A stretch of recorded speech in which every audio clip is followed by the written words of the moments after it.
Alamin. Wassalatu wassalamu ala sayyidina Muhammadin sayyidil mursalin wa ala alihi wa sahbihi ajma'in. Bapak Ibu yang kami muliakan, sidang jamaah duhur yang dirahmati Allah, sambil kita berniat i'tikaf lillahi ta'ala untuk mengharap ridha Allah subhanahu wa ta'ala, marilah kita ikuti tausiah Ramadan pada duhur hari ini yang insyaallah akan disampaikan oleh guru kita Tengku Al-Husaini Daud MA dari Aluawi. Pada beliau kami persilakan dengan segala hormat.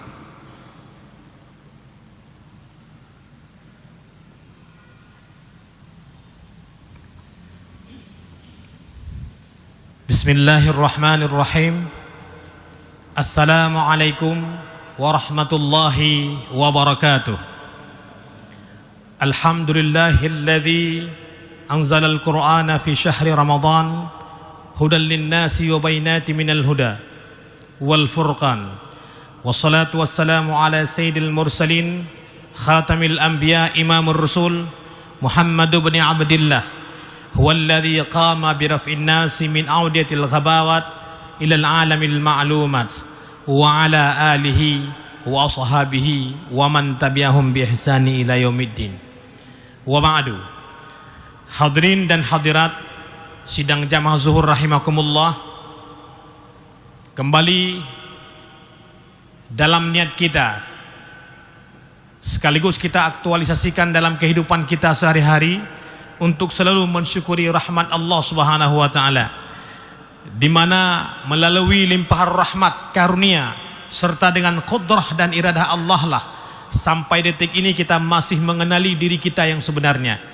Sampai detik ini kita masih berada di jalur Allah Subhanahu wa taala.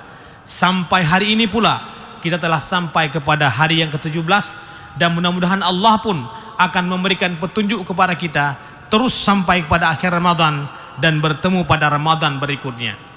Selanjutnya selawat salam sama-sama kita sanjung sajikan kepada baginda Rasul Muhammad sallallahu alaihi wasallam, karena berkat perjuangan beliau pula lah sampai hari ini kita masih tercerahkan dalam bentuk iman, tercerahkan dalam bentuk ilmu, tercerahkan dalam bentuk praktek ibadah yang kita lakukan di bulan Ramadan ini. Dan semua itu kita ketahui lewat risalah yang dibawa oleh Rasulullah sallallahu alaihi wasallam. Hadirin dan hadirat, bapak-bapak dan ibu-ibu sidang jamaah zuhur rahimakumullah, salah satu di antara sekian banyak keistimewaan bulan Ramadan adalah diturunkannya Al-Quran ke muka bumi ini. Dan Al-Quran ini merupakan sebuah bacaan yang tidak ada tandingannya dengan bacaan-bacaan yang dikaryakan oleh makhluk yang ada di muka bumi ini. Al-Quran sendiri berarti adalah bacaan sempurna. Nama ini adalah dipilih oleh Allah Subhanahu wa taala sungguh sangat tepat, karena berapa banyak bacaan-bacaan yang telah ditulis oleh mahakarya manusia tetapi tidak mampu menyamai keistimewaan daripada bacaan Al-Quran ini. Sungguh Al-Quran merupakan bacaan istimewa yang cukup mulia. Kita bisa melihat tidak ada bacaan semulia Al-Quran yang dibacakan oleh jutaan umat manusia di muka bumi ini, walau terkadang dia tidak mengenal makna dan artinya, tapi justru dia mampu untuk menghafal huruf-huruf dan kata-katanya. Bukankah ini satu di antara sekian banyak kemuliaan daripada Al-Quran tersebut?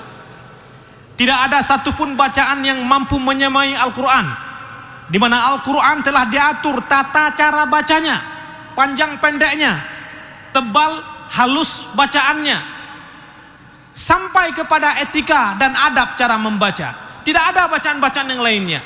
Kita bisa lihat bagaimana Quran dibaca, novel dibaca oleh manusia, oleh para remaja, tapi kakinya ke atas. Kadang-kala dia sambil tidur membacanya. Tapi ketika dia membaca Al-Quran, maka dia akan membacanya dengan cukup luar biasa sopan. Diaturkannya etika yang cukup luar biasa, dengan nada-nada seni yang cukup luar biasa. Dan ini adalah salah satu daripada kemuliaan daripada Al-Quran tersebut.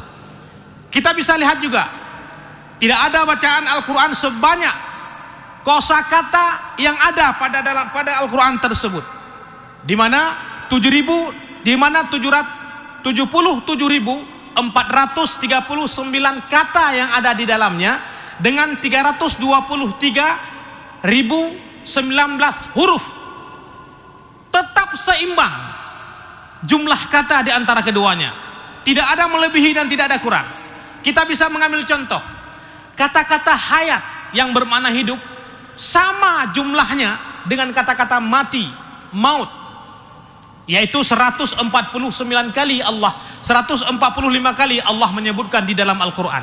Keseimbangan yang seperti ini tidak didapatkan dalam karya sastra yang megatrend di muka bumi ini. Kita juga bisa melihat bagaimana kalimat akhirat dengan kontra katanya atau dengan padanan katanya, kalimat akhirat itu terjumlah 88 kali, sama seperti kalimat ad-dunya 88 kali. Kalimat malaikat yang musuhnya adalah setan terucapkan di situ 115 kali. Sama-sama juga 115 kali. Cukup luar biasa. Jadi keseimbangan yang seperti ini tidak dimiliki oleh karya sastra yang lainnya yang diciptakan oleh manusia. Atau kita bisa lihat juga bagaimana sebuah kata tersebut berdampak pada kata-kata realitas yang lainnya. Kata-kata zakat, kata-kata infak itu terucap 73 kali, yang dampaknya kepada ridha dengan kata ridha ataupun kerelaan juga tertera dalam Al-Quran 73 kali. Kita bisa lihat kata-kata kikir, al-bakhlu, kata-kata kikir juga dampaknya kepada penyesalan terucap 12 kali dalam Al-Quran. Atau kan bukan seperti itu juga, kita akan melihat bagaimana kesesuaian antara Al-Quran dengan realitas kehidupan kita sehari-hari. Kata-kata Al-Quran, kata al-yam, hari, terucap atau tertera 165 kali dalam Al-Quran, sesuai dengan realitas bahwa dalam setahun adalah 165 hari. Kata-kata syahran juga demikian, terucap 12 kali dalam Al-Quran, berarti menandakan bahwa dalam setahun ada 12 bulan. Subhanallah, adakah bacaan makhluk yang mampu menandingi seperti ini? Inilah apa yang dikatakan Allah Subhanahu wa taala. Allahul ladzi anzalal kitaba bil haqqi wal mizan, dalam surat Asy-Syura ayat 17. Allah Subhanahu wa taala telah menurunkan Al-Qur'an atau kitab Al-Qur'an penuh dengan kesempurnaan, penuh dengan kebenaran, wal mizan, dan keseimbangan. Disinilah Allah Subhanahu wa taala menantang seluruh makhluknya yang ada di muka bumi ini untuk menyusun satu mushaf, menyusun satu bacaan yang setanding dengan Al-Quran. Ternyata tidak bisa. Di sini Allah Subhanahu wa taala mengungkapkan, a'udzubillahi minasyaitonir rajim. Qul la in ijtama'atil insu wal jinnu ala an ta'tu bimisli hadzal Qur'an la ya'tuna bimislihi walau kana ba'dhum li ba'dhin zahira. Katakanlah, seumpama jin dan manusia menyatu, bersatu, bergabung untuk menyusun satu bacaan semisal dengan Al-Quran, la ya'tuna bimislihi, tidak akan sanggup untuk dapat menyusun sebagaimana Al-Quran yang disusun oleh Allah Subhanahu wa taala, walau kana ba'duhum li ba'din zahira, walaupun mereka bekerja sama. Seandainya kita nyota kerjasama dengan jin, kemudian termahlah manusia seluruh alam semestanya untuk terancang redaksi sebuah sastra yang bisa menyamai Al-Quranul Karim ini, tidak akan pernah bisa. Mengapa? Karena ini adalah dijaga oleh Allah Subhanahu wa taala. Subhanallah. Karenanya bulan Ramadan ini merupakan bulan diturunnya Al-Quran, bulan yang penuh renungan bagi kita. Tadi malam barangkali kita telah merenungkan bagaimana sifat, bagaimana cara turunnya, dan bagaimana juga Allah Subhanahu wa taala memberikan kesan-kesan di dalam kandungan ayat tersebut. Tadi malam barangkali juga kita pernah merenungkan, seandainya Al-Quran tersebut tidak hadir di muka bumi ini, bagaimana kehidupan kita? Uang yang sudah ada Al-Quran saja kita bisa apa-apa dengan rupa, bagaimana kalau Al-Quran itu tidak ada? Selain itu, Al-Quran juga menginformasikan bagaimana ketika kita berada dalam sebuah masjid, berada di rumah Allah Subhanahu wa taala dengan niat tulus untuk beriktikaf, untuk menetap, menenangkan diri di rumah Allah Subhanahu wa taala, disuruhlah turunnya para malaikat untuk memberikan berkah, mendoakan kita, memberikan salawat kepada kita, menghadiahkan pahala kepada kita bagi mereka yang memang istiqamah di dalam beribadah kepada Allah Subhanahu wa taala. Dan itikaf tersebut juga bagian dari apa yang ada pada bulan Ramadan ini. Daripada aktivitas-aktivitas sunnah Ramadan yang melebihi daripada aktivitas-aktivitas sebelum Ramadan. Karenanya, cobalah kita renungkan diri kita sendiri. Seandainya tidak ada itikaf, maka sebenarnya kita tidak mendapatkan ketenangan di dalam rumah Allah Subhanahu wa taala. Ketika kita meniatkan iktikaf kepada Allah Subhanahu wa taala, sebuah jalur yang cukup luar biasa, lurus, kita akan menemukan citra rasa kasih sayang Allah yang dicurahkan kepada umatnya yang selalu beriktikaf. Membaca Al-Qur'an sambil beriktikaf adalah dua bagian daripada ibadah atau aktivitas ibadah Ramadan yang harus kita satukan.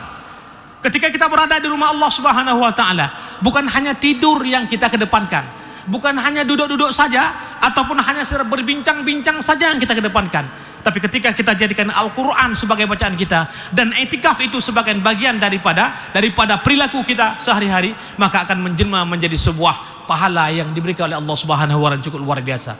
Hadirin dan hadirat sidang jamaah zuhur rahimakumullah. Coba renungkan diri kita. Siapa kita ini? Apa kita ini? Kemana kita akan pergi? Dan dari mana pula Allah akan memulai menerbitkan kita setelah di alam akhirat nantinya? Di sana tidak ada pertolongan kecuali dari pertolongan Allah Subhanahu wa taala. Jadikan Al-Qur'an ini sebagai bagian untuk bisa melepaskan kita, memberikan syafaat di yaumil mahsyar kelak. Jadikan perilaku i'tikaf tersebut bagian daripada password untuk mendapatkan syafaat ketika kita mendapatkan musibah di alam akhir nantinya. Ini saja yang dapat saya sampaikan. Mohon maaf atas segala kekurangan, mohon ampun atas segala kekhilafan. Hadanallah wa iyyakum ajma'in. Nastaghfirullah li wa lakum. Wassalamualaikum warahmatullahi wabarakatuh.